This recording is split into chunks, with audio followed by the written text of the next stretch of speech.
आप सभी का एक बार फिर आज की शाम, आज की रात्रि मैं स्वागत करता हूं। जितने मेरे साथ इस वक्त आप सभी लाइव पे आ रहे हैं, हृदय से आप सभी का धन्यवाद कि आप परमेश्वर के वचनों के लिए अपना एक कीमती समय निकालते हैं। ना तो ये हमारी प्रशंसा है, ना ये हमारा कार्य है, लेकिन ये परमेश्वर की बुलाहट का है। नया यरूशलेम और नए यरूशलेम की तैयारियां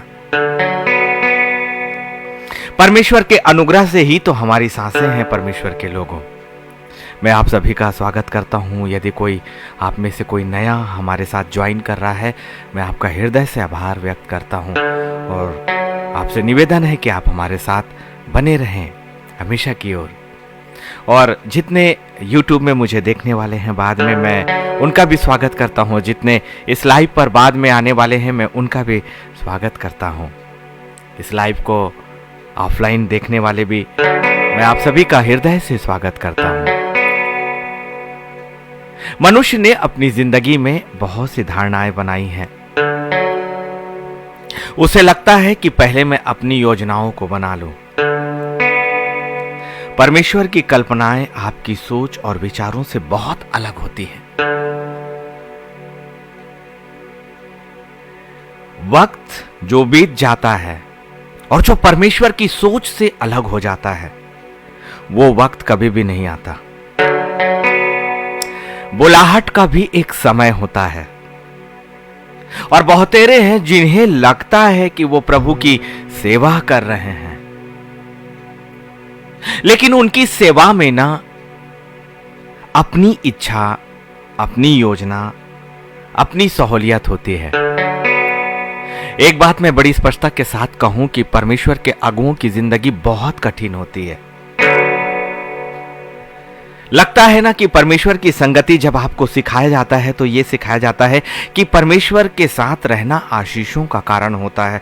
परमेश्वर जब के साथ यदि आप रहेंगे तो चंगाई आपको आ जाएगी। परमेश्वर के साथ आप रहेंगे तो शादियां हो जाएंगी। परमेश्वर के साथ रहेंगे तो संपत्ति आ जाएंगी। बिल्कुल सही है, लेकिन वो उस वचन के आधार पर है कि पहले उसके राज्य और धर्म की खोज करो तो सब वस्तुएं मिल जाएंगी। और सबसे पहले उसके राज्य और धर्म की बातें वही है जो परमेश्वर आपकी जिंदगी से चाहता है। इसीलिए सकरा है वो मार्ग जो सच में जीवन की ओर लेकर जाता है। बुलाए हुए बहुत हैं लेकिन चुने हुए बहुत कम, और चुने हुओं में से परमेश्वर की योजना में चलने वाले तो और भी कम। हम सभी ने अपना अपना रास्ता लिया, अपनी अपनी समझ, और संसार के साथ परमेश्वर की सेवा करनी चाहिए। कभी नहीं, वो सेवा ही नहीं जो संसार के साथ होती है। संसार के रिश्तों के साथ कभी परमेश्वर के साथ रिश्ते पूर्णता के साथ नहीं आ सकते, और वो आपका स्वामी कभी नहीं बन सकता, क्योंकि आपने अपने ऊपर, अपनी सोच, अपने विचारों पर अधिकार यदि किसी भी तरह से इस संसार को दिया है तो वो सेवकाई नहीं होती। सेवकाई सबसे पहली चीज तो ये है कि जो परमेश्वर के इच्छा और उसकी योजना के अनुसार अपनी जिंदगी को देते हैं। परमेश्वर की ओर लौट जाइए यदि आपने अपनी समझ का सहारा लिया है। यदि आपने अपने रास्तों पर चलने का सोचा है तो परमेश्वर की ओर लौट आओ, लौट जाओ। ये परमेश्वर की ओर लौट जाने की बात पवित्र आत्मा इसलिए कहता है कि उसने आपको एक बार अपना बनाया है। आपकी माता के गर्भ में रचे जाने से पहले ही उसने अपनी योजनाओं को आपके लिए बना दिया है, और इसीलिए अब वो दोबारा कहता है कि परमेश्वर की ओर लौट जाओ, परमेश्वर की ओर लौट जाओ। हमें अपनी जिंदगी को देखना ही पड़ेगा जब पवित्र आत्मा हमें ये कहता है कि तुम्हें लौटना है, तुम्हें लौटना है, तुम्हें लौटना है, तुम्हें लौटना है। सांसारिक इच्छाओं, सांसारिक रिश्ते, बहुत सी बातें आपकी जिंदगी में आएंगी, लेकिन खुदा कहता है पहले लौट कर तो आ जाओ, मेरी तरफ आ जाओ। यकीन करिए, आपका कुछ जाएगा नहीं, आपका कुछ छूटेगा नहीं। परमेश्वर कई गुना आशीषों से उसे भर देगा। पिता परमेश्वर, हम आपकी ओर लौटना चाहते हैं। पिता परमेश्वर, हम पर अपना अनुग्रह करें, और आपका धन्यवाद करते हैं कि आप हमारे बीच में हैं, हमारे साथ हैं, हमारे अनुग्रह में हैं, और आपने हमारा नाम लेकर हमें बुलाया है। पिता परमेश्वर, यदि हम में से किसी ने भी अपना मार्ग लिया अपने विचारों में आकर, अपनी इच्छाओं में आकर, और यदि कोई ऐसा रास्ता जिसे हम समझते प्रभु कि वो आपका रास्ता है, लेकिन वो हमारी समझ के साथ है, हमारी योग्यताओं के साथ है, हमारे वातावरण के साथ है, तो वो कभी भी आपका रास्ता नहीं, क्योंकि आप सबसे पहले हमें संसार से अलग करते हैं और तभी आपका रास्ता हमारे सामने दिखाते हैं प्रभु। और जब हम चलते चले जाते हैं, प्रारंभ में हम अकेले होते, लेकिन वो अकेलेपन केवल संसार की आंखों से होता है, लेकिन जब आप हमारे साथ हैं तो हम अकेले नहीं, और और इसलिए हम लौट कर वापस जाएंगे प्रभु आपके दायरे पर, आपके समीप, आपके सिंहासन में, आपकी योजनाओं में, आपकी इच्छाओं में, आपके डैनों के नीचे, आपकी आड़ में। हमें तो वहीं लौटना है, इसलिए यही सही है कि परमेश्वर की ओर लौट जाओ, परमेश्वर की ओर लौट जाओ, यीशु मसीह के नाम पर।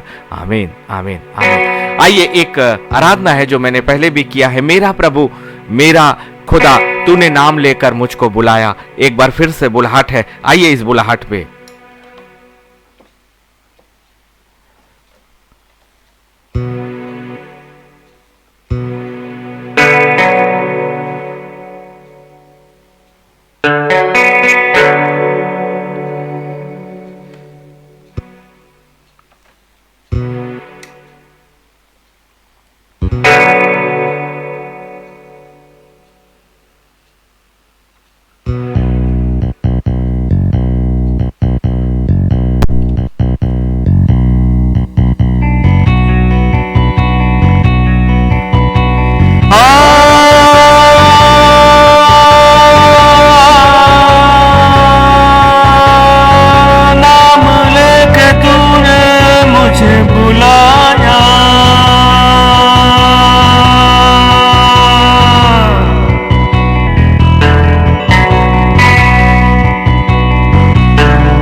मेरा खुदा मुझको पुकारे लौट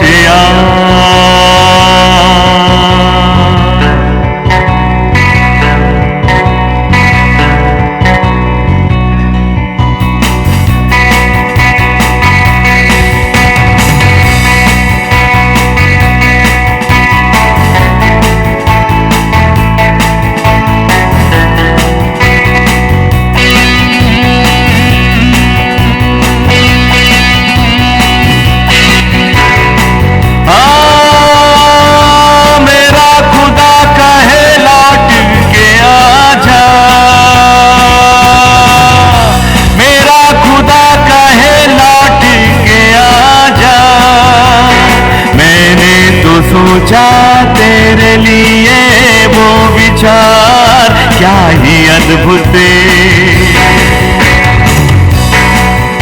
मैंने सोचा जो तेरे लिए वो विचार क्या ही अद्भुत। लौटिया लौटिया लौटिया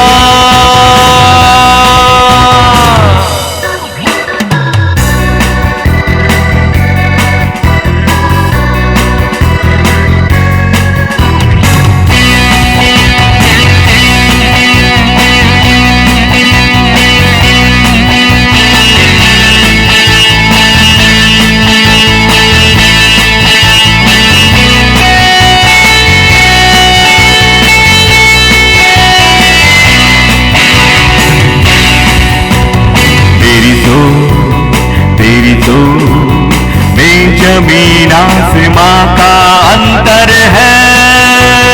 मेरी सोच तेरी सोच में जमीन आसमान का अंतर है। क्या सोच के तू बढ़ा, क्या सोच के तू चला लौटिया, क्या सोच के तू बढ़ा, क्या सोच के तू चला लौटिया।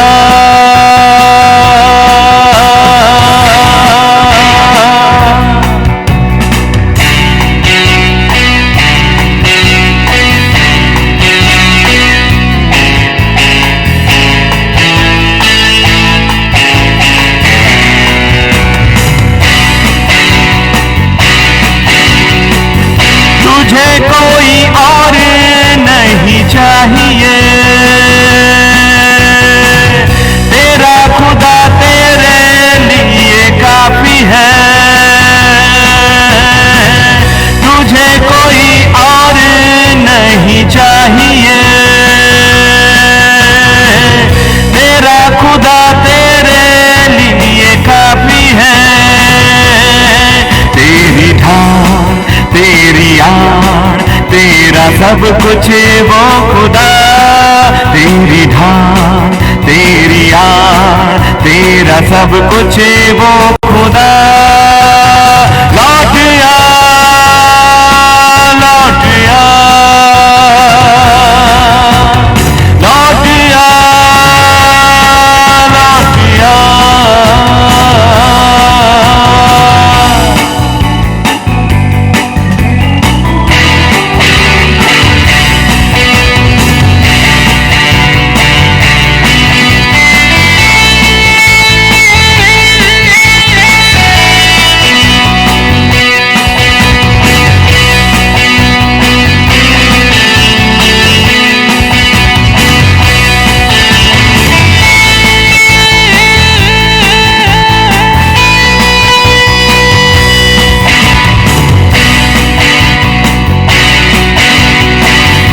था वो सागर उसको दंडवत करे,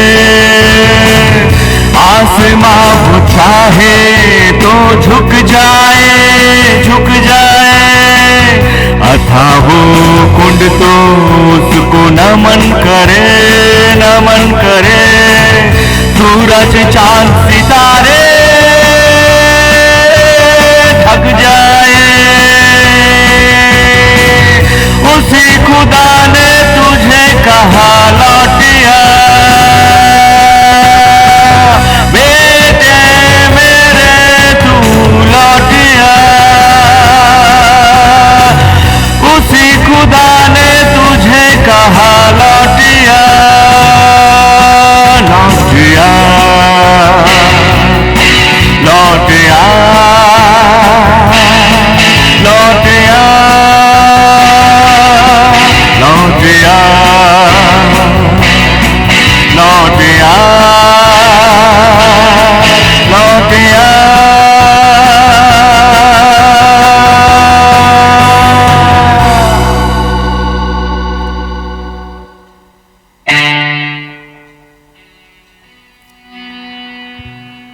सचमुच में वो परमेश्वर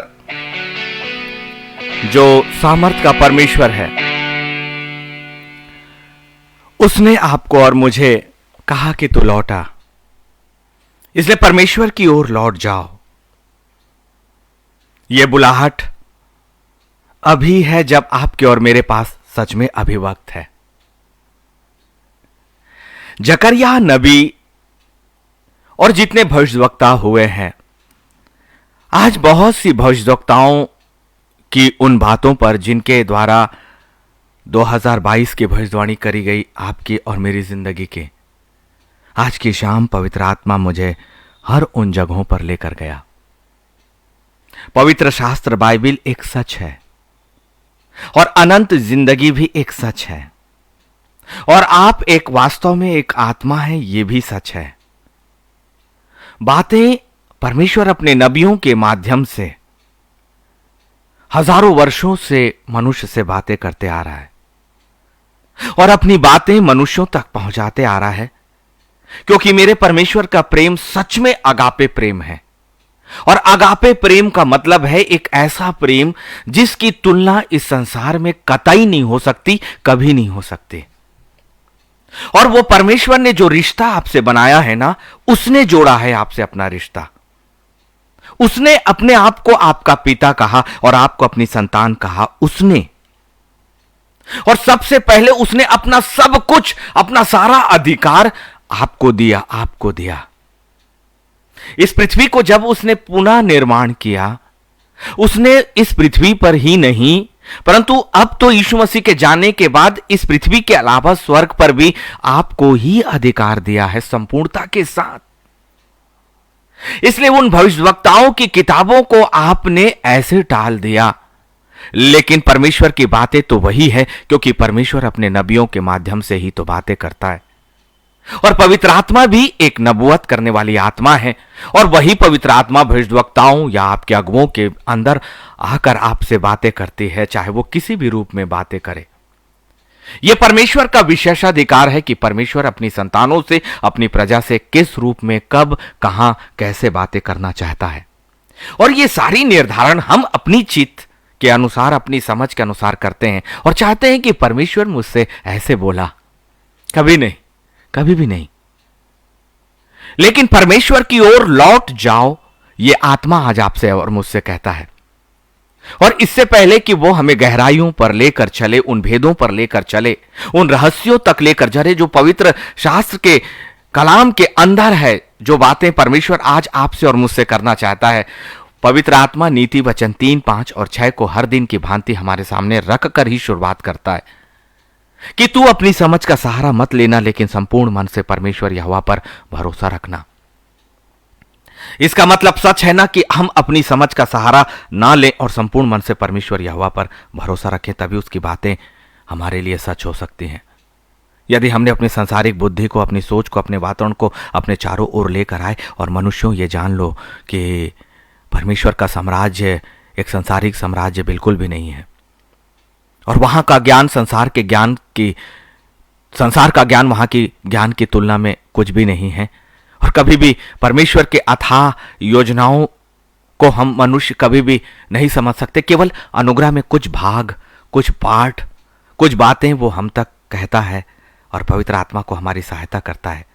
लेकिन उसका अनुग्रह उसके वचन के अनुसार, जो उसने कहा कि मेरा अनुग्रह तेरे लिए बहुत है, परमेश्वर की एक योजना, एक पल की योजना आपकी जिंदगी के लिए बहुत हो सकती है, बहुत हो सकती है। इसलिए इस आत्मिक जिंदगी को बिल्कुल भी हल्के से मत लीजिएगा। ये बातें हर बार पवित्र आत्मा आपके और मेरे बीच में रखता है कि लूत के समय सदोम और अमोरा में भी लोगों ने विश्वास नहीं किया था। अंतिम घड़ी तक वो अपनी उसी अवस्था में थे और अंतिम घड़ी तक परिवर्तन कुछ भी नहीं हुआ था। लेकिन एक साथ तुरहियों के फूके जाने के साथ न्याय का दिन आ जाएगा और परमेश्वर का साम्राज्य आ जाएगा, और पुराना आकाश और पुरानी पृथ्वी एक पल में अनंत काल की झील में चले जाएंगे। ज्यादा वक्त नहीं लगेगा परमेश्वर को, सिर्फ एक पल, और भेड़ें और बकरियां अलग कर दी जाएंगी, और अलग करते साथ ही पलक झपकते जब परमेश्वर ने एलिया को छुपाया तो पलक झपकते छिपाया। परमेश्वर के स्वरदूत पलक झपकते दिखाई दिए, और पलक झपकते न्यायों की किताब में जब आप पढ़ेंगे तो गिदोन के सामने वो आग में ऊपर चढ़ गया। ये सारी बातें पलक झपकते हुई ना। लाल समुद्र भी पलक झपकते लाठियों के पड़ते ही दो भागों में पूरी तरह से विभाजित हो गया। परमेश्वर के उन लोगों का जिन्होंने वाचा के संदूक को उठाया था, उन याजकों का पैर यरदन नदी में पड़ते ही, जो कनान देश के से बिल्कुल उन्हें अलग करते थे, और बस यरदन के उस पार कनान था, उनके पैरों के पड़ते ही पलक झपकते यरदन कई किलोमीटर पहले सूख गई और एक बूंद भी उसमें पानी न रहा। परमेश्वर इस प्रकृति पर संपूर्णता के साथ नियंत्रण करता है, और इसीलिए आत्मिक बातों में वो ले जाने से पहले, आत्मिक गहराइयों में ले जाने से पहले आपको कहता है कि तू अपनी समझ का सहारा वहीं पर रख, क्योंकि तेरी समझ आत्मिक साम्राज्य में काम नहीं आएंगी, बिल्कुल भी नहीं। और आज जकरिया नबी की किताब में पवित्र आत्मा मुझे लेकर गया, उसके पहले ही अध्याय में, और ये जकरिया की भविष्यवाणी आपके और मेरी जिंदगी के लिए, और पवित्र आत्मा ने कहा कि इस भविष्यवक्ता के माध्यम से मैं तुझसे बात कर रहा हूं, और तेरे माध्यम से मैं अपने लोगों से बात कर रहा हूं। मैंने कहा धन्य है तू प्रभु। और जकरिया उसका पहला अध्याय और उसके पहलवे में ही कहता है परमेश्वर का वचन, दारा के राज के दूसरे वर्ष के 8वें महीने में, देखिए बड़ी बड़ी बड़ी स्पष्टता के साथ उस शासन था, और उसके दूसरे वर्ष के 8वें महीने में जकरिया भविष्यवक्ता के पास, जो बेरेकिया का पुत्र और ईदो का पोता था, यहोवा का यह वचन पहुंचा। यहोवा अपने नबी की संपूर्ण पहचान रखता है, और यहोवा अपने नबी की संपूर्ण पहचान बताता है, और यही सही भविष्यवक्ता की पहचान है कि जब परमेश्वर पूर्णता के साथ उसका नाम, ठिकाना, उसका दिन, उसकी समझ, उसकी सारी बातों को आपके सामने प्रकट करे, यही सही भविष्यवक्ता है। क्योंकि जो झूठे प्रेरित और भविष्यवक्ता है ना, वो सीधे वचन की बात करते हैं, सीधे वो कहते हैं कि परमेश्वर ने मुझसे ये कहा, लेकिन उन्होंने ये नहीं कहा कि उन्हें कब कहा, प्रभु ने कब कहा, कौन से दर्शनों से कहा, किस तरह से कहा। लेकिन देखिए ना जकरिया के द्वारा कि जकरिया के विषय में बड़ी स्पष्टता के साथ परमेश्वर बताता है। दारा के राज के दूसरे वर्ष के 8वें महीने में जकरिया भविष्यवक्ता के पास, जो बेरेकिया का पुत्र और ईदो का पोता था, यहोवा का यह वचन पहुंचा। क्या पहुंचा? पहला तो वो चुनाव है जो सच्चे भविष्यवक्ता का है, और उसके बाद जकरिया 1 और 2 कहता है, यहोवा तुम लोगों के पुरखाओं से बहुत ही क्रोधित हुआ था। हमारे जो पुरखा थे उनसे परमेश्वर बहुत क्रोधित हुआ था। मनुष्यों, हमसे पहले जो मनुष्य आए परमेश्वर के सामने, परमेश्वर उनसे बहुत क्रोधित हुआ था। इससे पहले जो समूह परमेश्वर के सामने आया, जिस समूह को परमेश्वर ने इस्राएल के मिस्र के बंधुआई से निकाला, और ना जाने इस पीढ़ियों में कितने मनुष्य आए, वो कहता है कि मेरे बेटे मेरे बेटियों, 2022 से पहले तुम्हारे पुरखा जितने भी हुए हैं उनसे मैं बहुत क्रोधित हुआ था। इसलिए जकरिया 1 और 3, इसलिए तू इन लोगों से कह, जकरिया को वो कहता है कि वो हमसे कह, सेनाओं का यहोवा यो कहता है, तुम मेरी ओर फिरो। वो कहता है कि मैं तुम्हारे पुरखों से तुम्हारे पहले जितनी भी धार्मिकता के काम थे, तुम्हारी पहले जितनी भी आज्ञा का पालन था, उन सबको मैं नकारता हूं, एक सिरे से नकारता हूं। जब ऐसे लोग जो परमेश्वर की सामर्थ के साथ चलते थे, जो परमेश्वर के साथ अपनी आंखों से आग का खंभा देखते थे, बादल का खंभा देखते थे, जो लाल समुद्र को 2 हिस्सों में बंटते हुए देखे, जो उन्होंने अमालेकियों को पूरी तरह से नाश होते देखा, जिन्होंने एक भी तीर चलाए बगैर और दाऊद के पीछे रहने वाले वो समस्त इस्राएल की सेना ने अपनी आंखों से देखा कि एक छोटा सा लड़का, जिसे पूरी सेना हरा नहीं पा रही थी कई दिनों से, सिर्फ एक गोफन की मदद से जिसने उस गोलियत को हमेशा के लिए खत्म किया। इतनी देखने के बाद भी परमेश्वर के अनुग्रह और उसके सिंहासन के पास लोग नहीं आए। इसलिए परमेश्वर कहता है जकरिया के माध्यम से कि मैं तुम्हारे पुरखाओं से क्रोधित था, और यदि हम भी उन्हीं वर्षों में शामिल हो जाएंगे तो परमेश्वर का क्रोध हम पर बना हुआ है। इसका मतलब अभी भी हमारे ऊपर बना हुआ है, क्योंकि हमारी जिंदगी उसकी योजना के अनुसार नहीं है, और इसीलिए पवित्र परमेश्वर चाहता है कि परमेश्वर की ओर लौट जाओ, और इसीलिए जकरिया के माध्यम से वो आज आपसे और मुझसे बातें कर रहा है। उसका पहला और तीसरे में, तू इन लोगों से कह, सेनाओं का यहोवा, इन लोगों से जो मेरे कैमरे के सामने हैं, इन लोगों से कह जिनमें मैं भी हूं, क्योंकि सबसे पहले कैमरे के सामने तो मैं हूं, मेरे खुदा के सामने मैं हूं, और पवित्र आत्मा मुझसे बातें किया, इसलिए लेखा भी वो मुझसे सबसे पहले लेगा, मेरी जिंदगी का, मेरे कामों का, मेरे हर एक बातों का। और ये मैं जानता हूं, और इसीलिए सबसे पहले मैंने परमेश्वर का धन्यवाद किया, प्रभु कितना अद्भुत है कि जब तू मुझसे बातें करता है तो तू मुझे तराशते जा रहा है, मुझे परिवर्तित करते जा रहा है, मुझे गहराइयों पर लेकर जा रहा है। तब तो तेरा एक अगवा आगे बढ़कर काम करेगा। और परमेश्वर के लोगों, आप केवल सुनने वाले नहीं हो, परंतु परमेश्वर कहता है कि तुम लौट जाओ, क्योंकि मैं तुम्हें अगवा बनाऊंगा। इसीलिए यदि हमने अपनी समझ का सहारा लिया, सेवकाई हमने तय करी, सेवकाई के कार्य हमने तय किए, अपनी जिंदगी में परमेश्वर की सहभागिता किस तरह से हम रखेंगे ये हम तय किए, तो वो कहता है लौट कर आओ, क्योंकि बातें नहीं है, परमेश्वर के साथ चलना कुछ और है। इसीलिए वो कहता है कि तुम जिसे परमेश्वर के साथ चलना अभी तक समझ रहे हो, वो पूर्णता के साथ नहीं है। और ये बातें अनुग्रह है ना उस परमेश्वर का, कि इससे पहले कि सातों तुरियां फूकी जाए, या इससे पहले कि हमारी आत्मा इस शरीर से निकल जाए, परमेश्वर का कितना महान अनुग्रह है कि वो हमसे बातें कर रहा है, और कह रहा है कि लौट कर आ जाओ, अपने अब्बा के पास आओ मेरे बच्चों, लौटो, तुम जहां हो वहां से लौट जाओ, आओ। वो कहता है जकरिया के माध्यम से, जकरिया की आत्मा के माध्यम से, कि तुम मेरी ओर फिरो, सेनाओं का यहोवा की यही वाणी है, तब मैं तुम्हारी ओर फिरूंगा। सेनाओं के यहोवा का यही वचन है। और जो वचन परमेश्वर यहोवा के मुख से निकलता, वचन के अनुसार ही वो कभी खाली नहीं जाता। और वो कहता है तुम मेरी ओर फिरो तो मैं तुम्हारी ओर फिरूंगा, तुम मेरी ओर फिरो तो मैं तुम्हारी ओर फिरूंगा।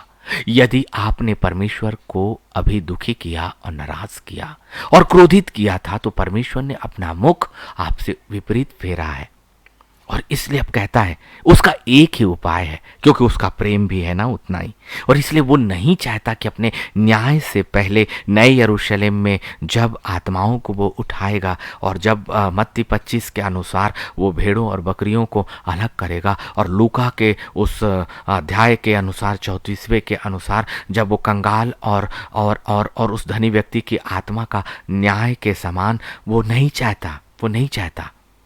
इसीलिए उसने उस सत्य को जो बातें हो चुकी हैं उसे आप तक और मुझ तक पहुंचाया, और सबसे बड़े भविष्यवक्ता के माध्यम से जो खुद यीशु मसीह है उसकी जुबान से। बाकी सारे लोग तो उस आत्मा को प्राप्त करके भविष्यवाणी करते हैं, ये जकरिया भी, इसने भी जो बातें कही हैं उस आत्मा में पाकर, लेकिन यीशु मसीह तो खुद उस आत्मा के साथ आया और खुद उसने वो बातें कही। एक ही काम हमारा है कि अपने परमेश्वर की ओर लौट जाएं, सच में, क्योंकि यदि हम लौटें तो वो हमारी ओर फिरेगा। जकरिया 1 उसका 4 में आ जाइए।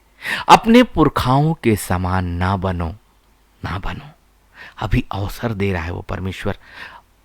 कितना महान अनुग्रह है कि हमें चिता रहा है। अपने पुरखाओं के समान ना बनो। उनसे तो अगले भविष्यवक्ता ये पुकार कर कहते थे कि सेनाओं का यहोवा यूं कहता है, अपने बुरे मार्गों से और अपने बुरे कामों से फिरो, परंतु उन्होंने ना तो सुना और ना मेरी ओर ध्यान दिया। यहोवा की यही वाणी है, सुनो, मैं तुम्हारे पुरखाओं से बहुत क्रोधित था, और यदि तुम अभी मेरी ओर फिरोगे तो तुम्हारा परमेश्वर यहोवा भी तुम्हारी ओर फिरेगा। तुम्हारे परमेश्वर यहोवा की यही वाणी है। और सुनो, तुम अपने पुरखाओं के समान मत बनो, जिनके आगे भविष्यवक्ता पुकार कर कहते थे। नो भी पुकार कर कहता रहा 100 वर्षों तक। लोगों ने विश्वास नहीं किया। परमेश्वर का कलाम लोगों के सामने आते रहा। मूसा पुकार कर करते रहा कि तुम्हारा परमेश्वर तुम्हारे साथ चल रहा है और तुम इन मिस्रियों को दोबारा नहीं देखोगे। लेकिन उन्होंने संसार में अपने लिए राजा खोजने की कोशिश करी। कोशिश ही नहीं, उन्होंने संसार के लोगों को अपना राजा बनाने की कोशिश करी। उसने बाल देवता बनाकर उनकी पूजा करने का सोचा। परमेश्वर कहता है, अपने पुरखाओं के समान मत बनो, जिनके सामने भविष्यवक्ता पुकार कर कहते थे कि सेनाओं का यहोवा कहता है कि अपने बुरे मार्गों से और अपने बुरे कामों से फिरो।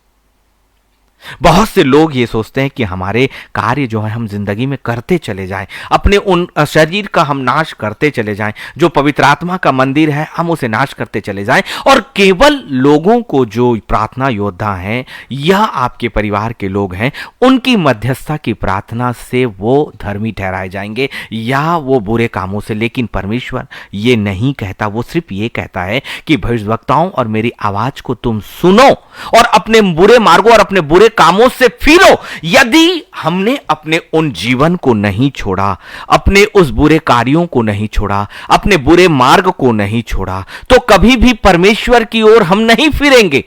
परमेश्वर उसे स्वीकार करता है कि यदि हम सच में उसके बुरे मार्गों और उस बुरे कामों से खुद फिरते हैं। वचन के अनुसार स्पष्टता के साथ यह है कि प्रार्थना योद्धाओं की प्रार्थना से आप धर्मी नहीं ठहरोगे। प्रार्थना योद्धाओं की प्रार्थनाओं से परमेश्वर का अनुग्रह आप पर नहीं होगा।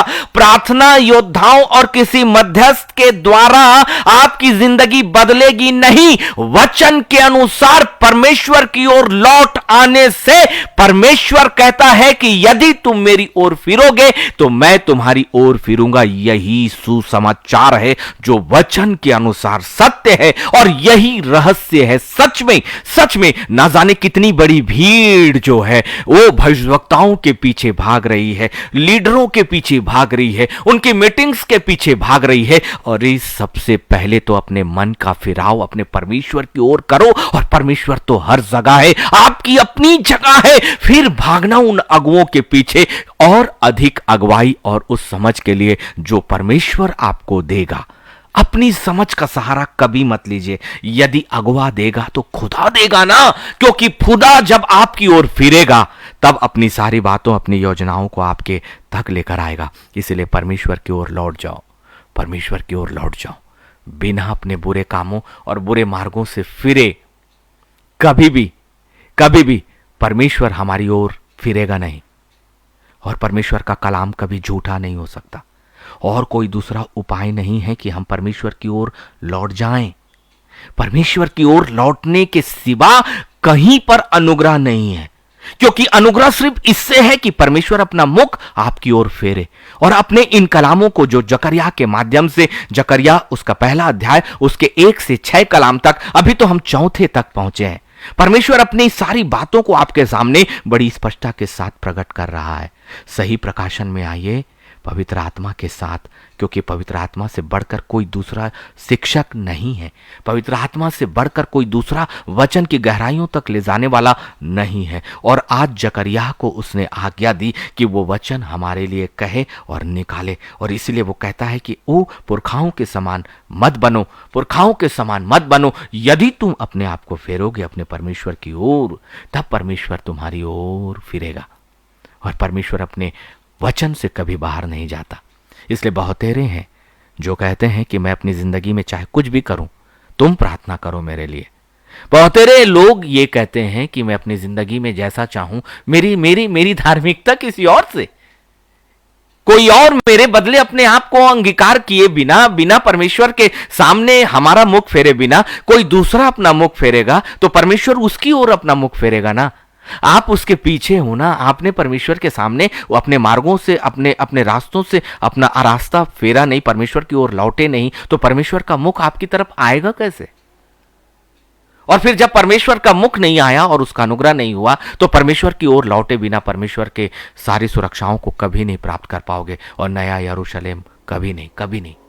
ये धार्मिकताओं से कुछ नहीं होने वाला, इस आराधना से भी कुछ नहीं होने वाला, प्रार्थनाओं और उन उपवासों से जो केवल परंपरा और परंपरा बनाकर हमने अपनी जिंदगी में धार्मिकता को एक परंपरा बनाकर रख दिया, परमेश्वर के साथ संगति को एक परंपरा बनाकर रख दिया, और हमने निर्धारित किया कि प्रभु 5 बजे शाम को मैं तुझसे बातें करूंगा, सुबह 5 बजे मैं शाम बातें करूंगा। क्यों नहीं अपनी देह को अपनी आत्मा से अलग करते, और क्यों नहीं अपनी आत्मा को अपनी देह से अलग करके एक ऐसा संबंध बनाते कि आत्मा निरंतर आत्मा से हमेशा जुड़ी रहे, हमेशा आपकी आत्मा अपने परमेश्वर की ओर फिरी रहे।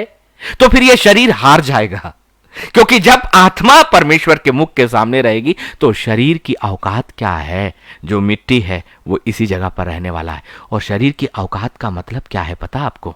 लूसीफर की शक्ति और सामर्थ केवल आपके शरीर के वातावरण और इस संसार में चलती है, संसार के द्वारा ही वो चलता है। और यदि हमने अपनी आत्मा को परमेश्वर की ओर लौटकर परमेश्वर की तरफ डाल दिया, अपने मुख को अपने परमेश्वर की तरफ फेर दिया, तो फिर आत्मा आत्मा को देखेगी, आत्मा आत्मा के दर्शनों में बातें करेंगी, आत्मा आत्मा की बातों को सुनेगी। इसलिए परमेश्वर की ओर लौट जाओ, परमेश्वर की ओर लौट जाओ। ये शरीर और वातावरण ऐसे ही हराया जाता है, ऐसे ही शैतान हराया जाता है, ऐसे ही वो हारता है। किससे? परमेश्वर की ओर लौटने से। क्योंकि परमेश्वर की ओर लौटना परमेश्वर के मुख का अपनी ओर होना है, क्योंकि उसके वचन के अनुसार जो उसने जकरिया के माध्यम से बातें करी, यदि तुम मेरी ओर फिरो तो तुम्हारा परमेश्वर यहोवा तुम्हारी ओर फिरेगा। परमेश्वर यहोवा की यही वचन है, यही वाणी है, और जो वाणी मेरे परमेश्वर ने कह दी वो उससे कभी नहीं मुकरता। क्यों नहीं उस खुदा के स्वभाव को, उसकी आदत को, उसके वचन की ताकत को, जो उसने एक बार कहा उससे पलटता नहीं। इन्हीं वचनों को तो पवित्र आत्मा उसकी ताकत को हमें इस्तेमाल करने के लिए सिखाता है कि कैसे अनुग्रह के सिंहासन से अनुग्रह छीना जाए, कैसे परमेश्वर की ओर लौटकर उस समस्त आशीषों को पाया जाए, कैसे एक आत्मिक जिंदगी को पाया जाए। और पाना ही पर्याप्त नहीं है, बहुत से लोग आत्मिक जिंदगी पाते हैं, परमेश्वर उन्हें चुनता है, परमेश्वर का चुनाव रहता है, लेकिन वो स्थिर नहीं रह पाते।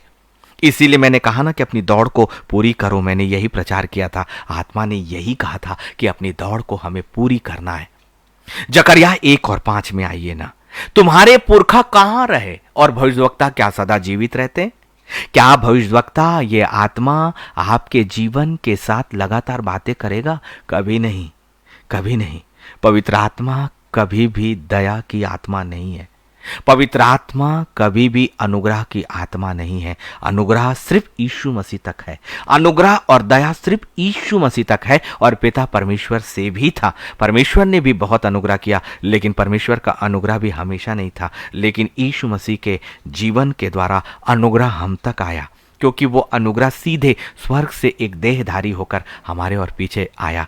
लौट जाइए अपने परमेश्वर की ओर, लौट जाइए अनुग्रह की ओर, अनुग्रह की ओर, क्योंकि पवित्र आत्मा आपके विरोध में गवाही देने जा रहा है जब सातों तुरियां फूकी जाएंगी और परम पवित्र परमेश्वर जब अपने न्याय के सिंहासन में विराजमान होगा। कल हमने प्रचार किया ना, मृत्यु के बाद क्या होना है? न्याय का होना नियुक्त है। ये वचन कहता न्याय का होना नियुक्त है। और उस न्याय में फिर गवाही कौन देगा? पवित्र आत्मा देगा। किसकी ओर से? आपके विरोध में स्वर्ग की ओर से वो गवाही देगा। आपकी जुबान में क्या होगा अपने बचाव के लिए? इसीलिए सिवाय हमें अपने परमेश्वर के पास लौट जाने के और कोई दूसरा उपाय मुझे तो नजर नहीं आता कि अनुग्रह में मैं वापस लौट जाऊं, दया में मैं वापस लौट जाऊं, मेरे परमेश्वर की योजनाओं में मैं वापस लौट जाऊं, अपने परमेश्वर की संगति में मैं वापस लौट जाऊं, अपने परमेश्वर की इच्छा में मैं वापस लौट जाऊं। इसके सिवा और कोई दूसरा रास्ता नहीं, क्योंकि यदि मैं फिरूंगा तो परमेश्वर मेरी ओर अपना मुख को फेरेगा और मेरे परमेश्वर का अपना मुख फेरना मतलब अनंत साम्राज्य के स्थान में प्रवेश। क्योंकि जब तक परमेश्वर का यह वादा है ना कि यदि तुम मेरी ओर फिरो तो मैं तुम्हारी ओर फिरूंगा, और परमेश्वर के तेज को मनुष्य इस संसार में नहीं देख सकता है। मूसा जैसा अगवा भी नहीं देख पाया, एलिया जैसे परमेश्वर की संगति में रहने वाला भविष्यवक्ता भी नहीं देख पाया। इस दुनिया में कोई भी परमेश्वर का मुख सीधे नहीं देख पाया। लेकिन जब परमेश्वर कहता है जकरिया के माध्यम से कि यदि तुम मेरी ओर फिरो तो मैं भी तुम्हारी ओर फिरूंगा, इसका मतलब क्या है? परमेश्वर का मुख आपके सामने होगा। इसका मतलब क्या है? परमेश्वर का मुख कब सामने होगा? कहां होगा? परमेश्वर का सिंहासन तो वहां है। हम उठाए जाएंगे और परमेश्वर हमें अपनी चेहरे के सामने स्थान देगा। नया यरूशलेम कितनी बातें हैं। केवल आपने इसे समझ लिया ना कि एक समान सी भाषा समझ ली, इसे एक समान सी बात समझ ली थी कि परमेश्वर तो कहता है जकरिया के माध्यम से कि यदि तुम मेरी ओर फिरो तो मैं भी तुम्हारी ओर फिरूंगा, जकरिया 1 और 3। लेकिन इसके रहस्य को नहीं जानते कि कितनी बड़ी बात है। ये एक नई जिंदगी की वाचा है, नए यरूशलेम की वाचा है, परमेश्वर के खुद के द्वारा, क्योंकि ये उसके नबी के द्वारा आप तक पहुंचाई गई है कि तुम मेरी ओर फिरो, सेनाओं की यहोवा की यही वाणी है, जकरिया 1:3। तब मैं तुम्हारी ओर फिरूंगा, मतलब नए यरूशलेम में आपको प्रवेश का स्थान। इसका मतलब परमेश्वर की ओर लौट जाने के सिवा, अपना मुख को फेरने के सिवा और दूसरा उपाय नहीं है। हमारी धार्मिकता अभी परखे जाने की योग्यता नहीं रखती है। हमारे संसार के काम, हमारी बाइबिल, हमारा वचन, इसीलिए वो पुरखा तो बहुत वचनों में रहते थे। दान, दक्षिणा, सारी चीजें, सारी भेंटें, पश्चाताप का बलिदान, सब कुछ। परमेश्वर कहता है उन सारे पुरखाओं के समान मत बनो। मुझे संसार का बलिदान नहीं चाहिए, संसार का धन नहीं चाहिए, मुझे तुम चाहिए, तुम। और कैसे? फिरे हुए, वापस लौट के, जो मेरी ओर अपनी मुख को फेरे। अभी मौका है ना, परमेश्वर की ओर लौट जाओ, सच में लौट जाओ। परमेश्वर का अनुग्रह बार बार नहीं आएगा। आखिरी बातें जो जकरिया की ओर से है, फिर पवित्र आत्मा मुझे और दूसरी जगहों पर लेकर गया। जकरिया 1 और 6, परंतु मेरे वचन और मेरी आज्ञाएं जिनको मैंने अपने दास नबियों को दिया था। परमेश्वर अपने नबियों, अपनी भविष्यवक्ताओं, अपने प्रेरितों, अपने अगुओं के माध्यम से ही आपसे बातें करता है, और कई बार परमेश्वर सीधे भी आपसे बातें करता है, लेकिन प्रारंभ किसी अगवा के द्वारा ही होता है। मेरे लिए भी उसने एक आत्मिक पिता नियुक्त किया था, और मैं उस आत्मिक पिता का हजारों बार अपनी पूरी जिंदगी भर शुक्रगुजार हूं, जिसने मुझे शरीर में तो नहीं परंतु आत्मा में एक नया स्थान दिलाने में सबसे पहली सीढ़ी मेरे पैरों को रखाया और मेरे लिए प्रार्थनाएं की, रो रो कर, उपवास कर कर कर। और उनके साथ मैं उन प्रार्थना योद्धाओं का भी धन्यवाद करता हूं जिन्होंने रो रो कर और घुटने में आकर केवल एक आत्मा के लिए प्रार्थना की। और मेरे दिल से उनके लिए परमेश्वर की वेदी के सामने आशीष निकलती है।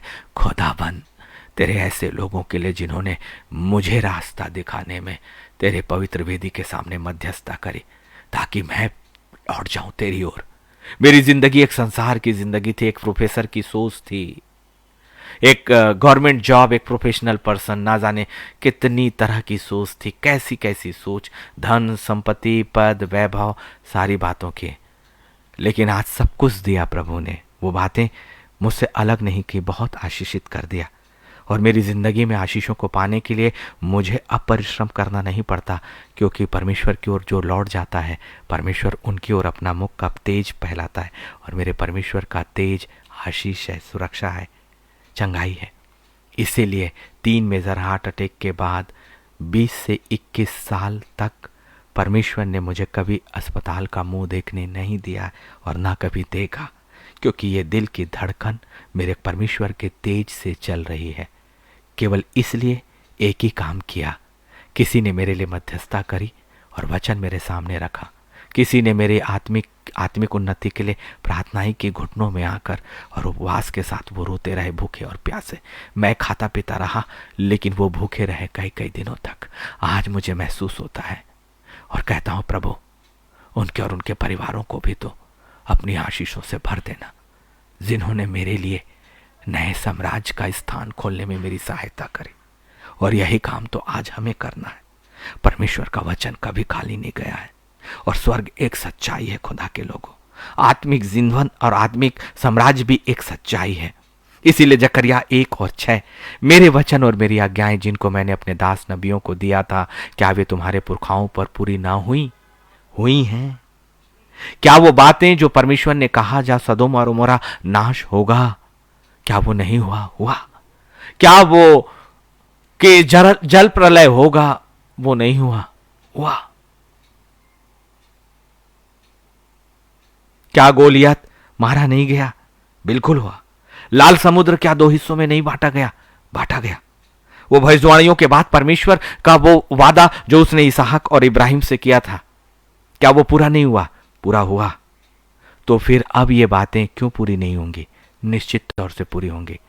जो विश्वास करेगा, आत्मिक जीवन उसी का है। परमेश्वर की ओर लौट जाओ, क्योंकि लौटना मतलब अपने आप को फेरना। और जब हम अपने आप को उसकी ओर फेरते हैं, तो परमेश्वर अपना मुख हमारी ओर फेरता है, और फिर उसका अनुग्रह हमारे लिए बहुत है। जकरिया 1 और 6, मेरी आज्ञाएं जिनको मैंने अपने दास नबियों को दिया था, क्या वे तुम्हारे पुरखाओं पर पूरी ना हुई? तब उन्होंने मन फिराया और कहा, सेनाओं के यहोवा ने हमारे चाल चलन और कामों के अनुसार हमसे जैसा व्यवहार करने को कहा था, वैसा ही उसने हमको बदला दिया है। जैसा परमेश्वर ने अपने वचन में कहा था, वैसा वो करता है।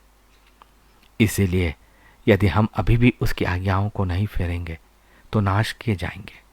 वो सारे लोग जो आशीष के देश के लिए, बंधुआई के देश से निकले, यदि उन्होंने परमेश्वर की आज्ञा को नहीं माना, तो उनमें से एक भी कनान देश में नहीं पहुंचा, जबकि परमेश्वर ने ये वादा किया था, और उसके वादे के अनुसार वो अपने वचन पर अटल रहता है। लेकिन किसने उस आशीष को छोड़ा है? उन लोगों ने जिन्होंने परमेश्वर की ओर अपने आप को नहीं फेरा। परमेश्वर और परमेश्वर का वचन सच में है। इसलिए तो कहता है कि पवित्र आत्मा को धोखा मत दीजिए। आत्मिक जिंदगी खुद परमेश्वर की ओर फिरने से मिलती है, खुद। इसीलिए पवित्र आत्मा कहता है कि परमेश्वर की ओर लौट जाओ। जब तक हमारी आत्मा खुद अपने परमेश्वर के सिंहासन के सामने नहीं लौटेगी, जब तक वो पवित्र आत्मा की सहायता को खुद नहीं लेगी, जब तक हम खुद अपने लिए अपने परमेश्वर के सामने आहें पवित्र आत्मा के साथ नहीं भरेंगे, जब तक हम खुद यीशु मसीह के लहू से अपने आप को धोएंगे नहीं, जब तक हम खुद अपने बुरे कार्यों से और अपने बुरे मार्गों से नहीं फिरेंगे, जब तक हम परमेश्वर की ओर लौट कर नहीं जाएंगे, तब तक कोई लाभ नहीं। इसीलिए योवेल भविष्यवक्ता उसके 2 अध्याय और उसके 13वें में योवेल भविष्यवक्ता के माध्यम से कुछ वचन है आपके लिए है। अपने वस्त्र नहीं, अपने मन ही को फाड़कर अपने परमेश्वर की ओर फिरो।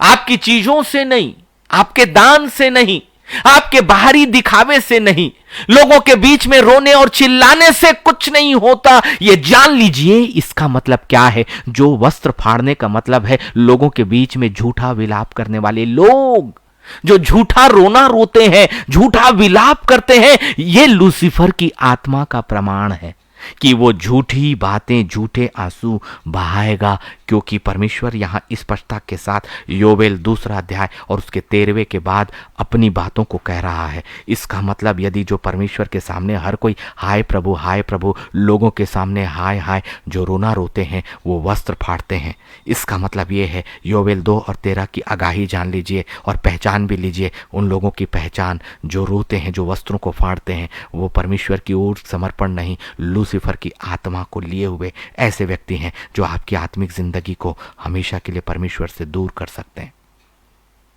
इसलिए सतर्क रहिए। अपने वस्त्र नहीं, अपने आप को ही, मन को फाड़कर अपने परमेश्वर की ओर फिरो। इसका मतलब जो व्यक्ति केवल रोता है वो केवल वस्त्र को फाड़ता है, वह अपने मन को फाड़ना चाहिए ना उसे। आपको भी अपने मन को फाड़ना है और अपने परमेश्वर की ओर फिरना है, क्योंकि वह अपने अनुग्रहकारी दयालु विलंब से कोप करने वाला, करुणा निधान और दुख देकर पछताने हारा है। कब? जब आप अपने मन को फाड़कर अपने परमेश्वर की ओर फिरोगे तो कितनी कितनी बातें आपको मिलने वाली है। दया, विलंब से क्रोध, करुणा और दुख को देकर पछताने वाला, तब परमेश्वर आपकी जिंदगी को बदलेगा। इसका मतलब यह है तब परमेश्वर के मुख का तेज लौट जाएगा। होशे नबी 14 और 1 के माध्यम से देखिए ना, सारे भविष्यद्वक्ताओं को आपके लिए प्रभु ने आज दे दिया। हे इस्राएल, अपने परमेश्वर यहोवा के पास लौट आ, क्योंकि तूने अपने अधर्म के कारण ठोकर खाई है। ठोकर खाने के बाद भी यदि कोई व्यक्ति उसी ठोकर के स्थान पर वापस जाता है, इसका मतलब वो लूसीफर और ठोकर के स्थान की ओर मुड़ा। जबकि वचन नबियों के माध्यम से, भविष्यद्वक्ताओं के माध्यम से आपसे और मुझसे सीधे सीधे बात कर रहा है कि परमेश्वर की ओर लौट जाओ, परमेश्वर की ओर लौट जाओ। जो मनुष्य मनुष्यों की ओर लौटते हैं, क्या हुआ शाऊल के साथ, क्या हुआ? पहला शमूएल के किताब में आप जाकर देखिएगा क्या हुआ उसके साथ। परमेश्वर ने शाऊल को पहला राजा बनाया, उसे आशीष दी, लेकिन जब शमूएल का इंतजार करते करते वो थक गया, तब उसने खुद परमेश्वर की बलि चढ़ा दी, वेदी चलाई। किसके कहने पर? लोगों के कहने पर, अपनी प्रजा के कहने पर, अपने परिवार के कहने पर, चारों ओर लोगों के कहने पर। और तब परमेश्वर का वचन उसके पास पहुंचा कि तूने मेरी आज्ञा नहीं मानी और तूने निश्चित तौर से परमेश्वर की योजनाओं में अपने आप को नहीं डाला है। इसलिए पहला शमूएल 15 और 26 में है, शमूएल अब पछताता है, शाऊल पछताता है और परमेश्वर के सामने कहता है, पहला शमूएल 15 और 25 में, अब मेरे पाप को क्षमा कर और मेरे साथ लौट आ कि मैं यहोवा को दंडवत करूं। हे शमूएल, हे शमूएल, हे परमेश्वर के नबी, परमेश्वर की आवाज को मुझ तक लाने वाले, क्या किया मैंने? उन लोगों की बातों पर विश्वास किया जो मेरे सामने थे। मेरे परिवार के भी लोग हो सकते हैं, मेरा पति हो सकता है, मेरी पत्नी हो सकती है, मेरे लोग हो सकते हैं जो हमारी धार्मिकता को नियंत्रित करने की कोशिश करेंगे। और हमारी प्रार्थनाएं, हमारी परमेश्वर के साथ संगति, हमारी वेदी यदि हमने उनके अनुसार जलाई और बुझाई, तो जान लीजिए शाऊल के साथ क्या हुआ। शाऊल ने उन लोगों के कहने पर जो उनके वातावरण के चारों ओर थे, प्रजा के कारण, उसने परमेश्वर की वेदी जलाई, निर्धारण खुद किया। तब उसके पास परमेश्वर का कोट पहुंचा। पहला शमूएल 15 और 24, शाऊल ने शमूएल से कहा, मैंने पाप किया है, मैंने अपनी प्रजा के लोगों का भय मानकर और उनकी बात सुनकर यहोवा की आज्ञा और तेरी बातों का उल्लंघन किया। हाय, मैंने अपने वातावरण के चारों ओर रहने वाले लोगों की बातों को सुना, उनसे भय खाया। आप भी ऐसा ही करते हो क्या कि अपने वातावरण, अपने रिश्तों से भय खाकर और उनकी बात सुनकर आप परमेश्वर की आज्ञा से दूर होते हो, जबकि परमेश्वर कहता है कि मेरी ओर लौट आओ, मेरे मुख की ओर फिरो, और आपने उन मनुष्यों की ओर अपना चेहरा फेर दिया या परमेश्वर की वेदी अपने मन से जलाई और अपने चन से बुझाई। परमेश्वर का कार्य अपने मन से किया और अपने मन से बंद किया। कोई प्रतिफल कभी भी नहीं मिलेगा। ये मैं नहीं, परमेश्वर के कलाम के अनुसार वो रहस्यों का भेद है। परमेश्वर के प्यारे लोगों, पहला शमूएल 15 और 24 बहुत भयंकर है। वो कहता है, मैंने पाप किया, मैंने अपनी प्रजा के लोगों का भय मानकर और उनकी बात सुनकर, जबकि उसे परमेश्वर का भय मानना था, परमेश्वर की बात सुनने थे और इंतजार करना था, इंतजार करना था। कई बार परमेश्वर बड़े मैं रहस्यमय तरीके से आपकी जिंदगी में काम करना चाहता है, और हमें हड़बड़ी होती है कि रिजल्ट हमें नहीं मिल रहा, हमारी प्रार्थना का उत्तर नहीं मिल रहा, हमारी परिस्थितियां नहीं बदल रही हैं। परमेश्वर की ओर लौट आइए तो समझिएगा कि परमेश्वर में धैर्य क्या होता है। परमेश्वर में धैर्य मतलब परमेश्वर को सम्मान देना। परमेश्वर में धैर्य का मतलब परमेश्वर पर विश्वास करना। परमेश्वर पर धैर्य मतलब केवल परमेश्वर की सुनने के लिए इंतजार करना कि जब तक मेरा प्रभु नहीं कहेगा मैं एक कदम आगे नहीं बढ़ने वाला। इसीलिए परमेश्वर की ओर लौट जाओ। क्या हुआ? उसने क्षमा मांगी, लेकिन अब परमेश्वर की ओर से शामुएल ने उससे क्या कहा? पहला शामुएल 15 उसके 26 में शमूएल ने शाऊल से कहा, मैं तेरे साथ ना लौटूंगा। समय खत्म हो गया खुदा के लोगों, समय खत्म हो गया।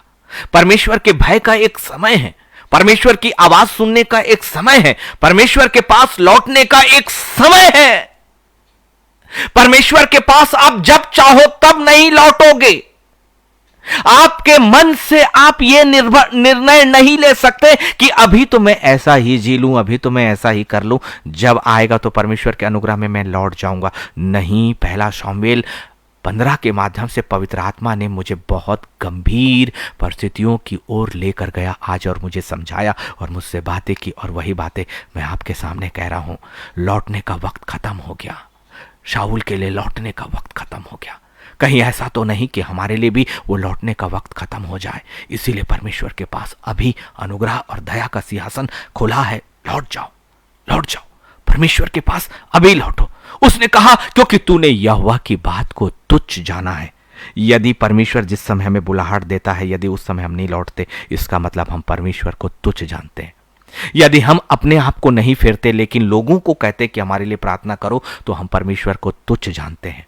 यदि हम लोगों के सामने आंसू बहाते हैं, तो हम वस्त्रों को फाड़ने वाले दुष्ट आत्माओं से ग्रसित शारीरिक मनुष्य हुए, जो परमेश्वर के सिंहासन की निंदा करता है बार बार। जबकि मन को फाड़कर परमेश्वर के पास लौटने की आज्ञा खुदा ने दी है। और यहोवा ने तुझे इस्राएल का राजा होने के लिए तुच्छ जाना है। आपको अगवा होने से तुच्छ जान लेगा, आपकी आत्मिक जिंदगी को तुच्छ ठहरा देगा। इसीलिए यिर्मयाह 4:1 भी आपसे बातें कर रहा है। यहोवा की यह वाणी है, हे इस्राएल, यदि तू लौट आए तो मेरे पास लौट आ। यदि तू घिनौनी वस्तुओं को मेरे सामने से दूर करे तो तुझे आवारा फिरना ना पड़ेगा। आपकी जिंदगी व्यर्थ नहीं जाएगी। आवारों के साथ समान आप कभी नहीं भटकोगे। इसलिए परमेश्वर के पास लौट आ जाइए, लौट आइए। परमेश्वर की आवाज़ बार बार आप तक नहीं पहुंचेगी, क्योंकि परमेश्वर ने सीधे कह दिया कि क्या वो भविष्यवक्ता हमेशा तुम्हारे पास जिंदा रहेंगे? क्या मैं आपके साथ हमेशा जिंदा रहूंगा? क्या कल ये प्रचार होने वाला है? बिल्कुल भी नहीं होने वाला। ये प्रचार सिर्फ और सिर्फ 16 नवंबर 2022 को 9:30 से 10:27 तक के लिए था, बस। और परमेश्वर आगे बढ़ जाता है। लौट जाने का एक समय है, पश्चाताप का एक समय है, अपने माप को परमेश्वर की ओर फेरने का एक समय है। यह समय हम निर्धारित नहीं कर सकते, वो परमेश्वर की महान योजनाओं में निर्धारित है। इसलिए उसी की योजनाओं के अनुसार जब समय है उसी वक्त हमें पहचान करनी है। पवित्र आत्मा की सहायता में पवित्र आत्मा आपकी सहायता करता है, सच में करता है, सच में करता है, क्योंकि वो वचन के अनुसार आपका और मेरा सहायक बनाकर ही भेजा गया है। इसलिए उस परमेश्वर पर विश्वास करें। पवित्र परमेश्वर, मैं आपका धन्यवाद और धन्यवाद और धन्यवाद करता हूँ। आपका अनुग्रह हमारे लिए बहुत है प्रभु, और आपकी सुरक्षा भी हमारे लिए बहुत है। ऐ अद्वैत महान सिंहासन में पवित्र स्वर्गीय सुरक्षा को हम सबके जीवन में मांगते हैं, और हम चाहते प्रभु कि आपका मुख हमारी ओर फेरा जाए। हम अपने मार्गों से लौट रहे हैं पिता, लौट रहे हैं, सच में लौट रहे हैं, अपनी उस जिंदगी से लौट रहे हैं, उन मार्गों से जिस पे हमने अपनी समझ का सहारा लिया और चलते चले गए, वहां से हम लौट रहे हैं प्रभु, आपकी ओर लौट रहे हैं। ये मध्यस्थता है मेरे सब उन भाई और बहनों के लिए जो मेरे साथ हैं इस वक्त, जो आने वाले समय में रहेंगे। हम लौट रहे हैं प्रभु, एक साथ आपकी विनती, आपके सिंहासन के सामने एक साथ आ रहे हैं, एक मन से लौटने और अपने मन को फाड़ कर आ रहे प्रभु। वस्त्रों का फाड़ना नहीं, वस्त्रों का चिल्लाना नहीं, आंखों का आंसू बहाना नहीं, ये तो संसार के सामने होगा। तू तो मन को देखने और पसंद करने वाला परमेश्वर है। प्रभु हमारे मनों को हमने फाड़ा है, आपकी वेदी के सामने हमारी प्रार्थनाएं कबूल करें। हमारा लौट जाना प्रभु आपका अनुग्रह है, हमें लौटा ले आना आपका अनुग्रह है। इसीलिए आपने आराधना में भी हमें आवाज़ दी कि तुम लौट आओ, क्योंकि परमेश्वर की सोच और तुम्हारी सोच और तुम्हारी गति में ज़मीन और आसमान का अंतर है। आपके इस महान अनुग्रह के लिए, जिस अनुग्रह के द्वारा हमें ये प्रकाशन मिला प्रभु, हम आपका धन्यवाद करते हैं, हमें उन रहस्यों में ले जाने के लिए और हमारी आत्मा को तैयार करने के लिए, प्रभु यीशु मसीह के नाम पर आमीन आमीन आमीन। प्रभु का मैं बहुत आयत के साथ धन्यवाद करता हूं। खुदा के लोगों, आप सभी को जय मसीह की। कल का दिन ठीक 9:30 बजे फिर से एक नए प्रकाशन के साथ ज़रूर उपस्थित होंगे, क्योंकि हम जिंदा रहने वाले हैं। कल भी प्रभु बहुत आयत की आशीष दे।